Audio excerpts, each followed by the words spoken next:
Right now, Wall Street is trying to price two massive forces at the exact same time. On one hand, you've got the usual stuff, earnings, rates, and liquidity. But on the other, there's this huge risk that a US-Iran conflict could just blow up the whole script for oil, inflation, and really all global assets. So the real question isn't if markets are going to move, it's which one of these powerful catalysts is going to hit first. In this breakdown, we're pulling together intelligence briefs and market reports to give you a clear, probability-weighted forecast for what might be coming next. All right, let's jump right in with a quote that just perfectly captures the danger here.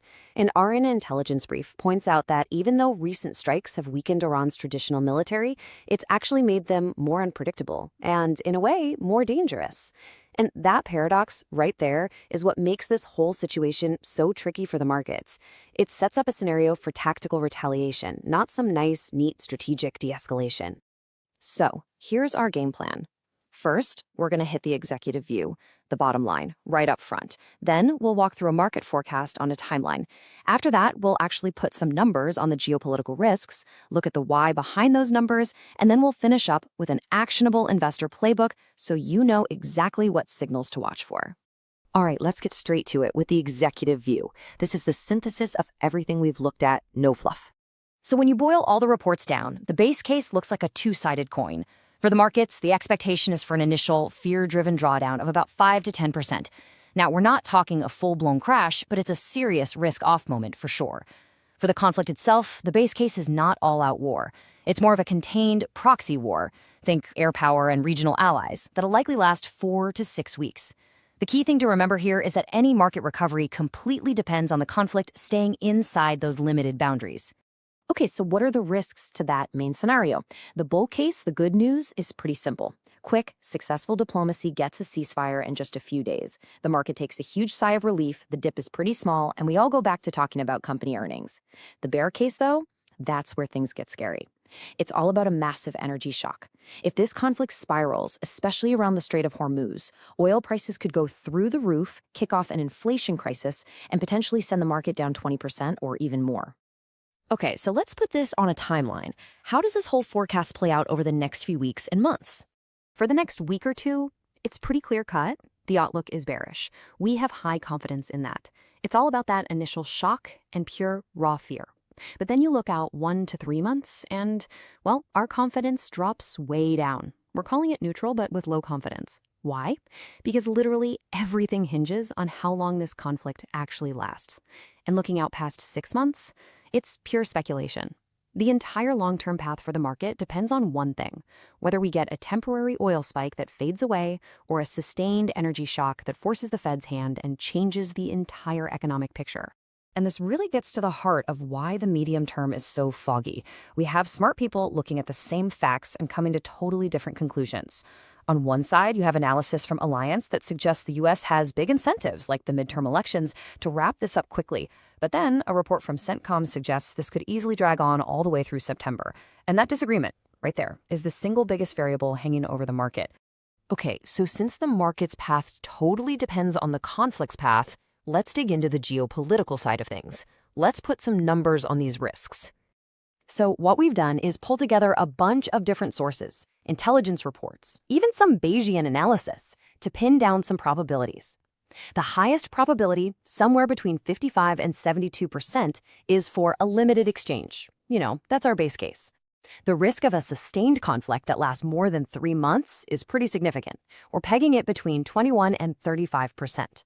And the odds of a quick, rapid de-escalation, well, those are the lowest, only about a 7 to 12% chance. And here's a great way to visualize it. Our weighted average puts the base case at about 64%, but that 28% slice for a sustained conflict, that's the one you really got to watch. That's not some tiny, far-off risk. What could trigger that? Things like major U.S. or Israeli casualties from an Iranian counterattack, or if Iran makes a move to shut down the Strait of Hormuz. It may not be the most likely path, but it is, by far, the biggest threat to the global economy. All right, so we've got the what. Now let's talk about the why. What's the logic behind these numbers? So really it all comes down to this super delicate balance. Both sides are, for now, pulling their punches a little. The U.S.-Israeli forces seem to have deliberately avoided hitting Iran's nuclear sites, and Iran, for its part, has struck near key Saudi oil facilities but not directly at them. As Arena Intelligence so perfectly puts it, this restraint is a thin membrane. The reason to keep it limited is strong. Washington does not want an oil crisis right before midterm elections, but the pressure to retaliate is also incredibly strong for Iran's military. And let's look at the hard data for a second. Right before this all kicked off, the market wasn't really showing any signs of major stress. We only had 2 distribution days, which are basically days of heavy selling by big institutions. And the VIX, the market's fear gauge, was chilling below 20. What does all this tell us? It tells us the market was completely caught by surprise. This was a true shock out of the blue, not something that had been building for weeks. At the end of the day, almost everything we're talking about comes back to the price of oil. In our base case, Allianz thinks we'll see a manageable peak around $85 a barrel. But if things drag on, we're suddenly looking at the $120 to $150 range. And that tail risk scenario, a full shutdown of the Strait of Hormuz, Thomson Reuters modeling is warning we could potentially see $200 oil. This chart right here, this is why the duration of the war is absolutely everything. Okay, let's make this practical. How do you actually use this information? This is your investor playbook. Okay, think of this table as your cheat sheet. In our base case, we're looking at a 5 to 10% dip in stocks. Oil stays under $100. Energy and defense stocks would probably do pretty well. But if we fall into that prolonged conflict scenario, stocks could drop over 20%, and oil could rocket past 130. In that kind of world, you're looking at the classic safe havens for winners: gold, U.S. Treasuries, while most stocks, especially anything tied to the consumer, would really get hurt. The so what here is pretty simple. You need to know your exposure to each of these outcomes. So, how can you tell which scenario is actually playing out? Here are 4 key things to watch. Number 1, Brent crude. Keep your eyes glued to that price. Anything that stays over $100 a barrel is a huge red flag. 2, the Strait of Hormuz. Don't wait for the news to announce a blockade. Watch the shipping insurance rates. If they spike, that's a de facto closure. 3, rhetoric. Words matter. Listen for any change in tone from Washington or Tehran. And finally, the VIX. A jump into the 30s is to be expected. But if it stays above 40, that means the market is officially panicking and pricing in that worst-case scenario. All right, so let's wrap this up. What's the bottom line? When you weigh all the probabilities, well, the most likely path is a tense but contained conflict, leading to a market dip that's ultimately recoverable.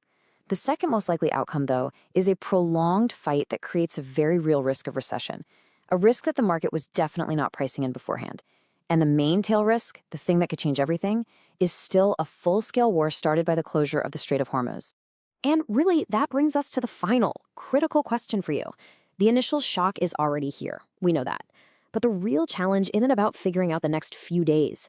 It's about figuring out if what we're facing is a short, violent storm that's going to pass, or if it's a regime-changing hurricane that completely reshapes the entire economic landscape.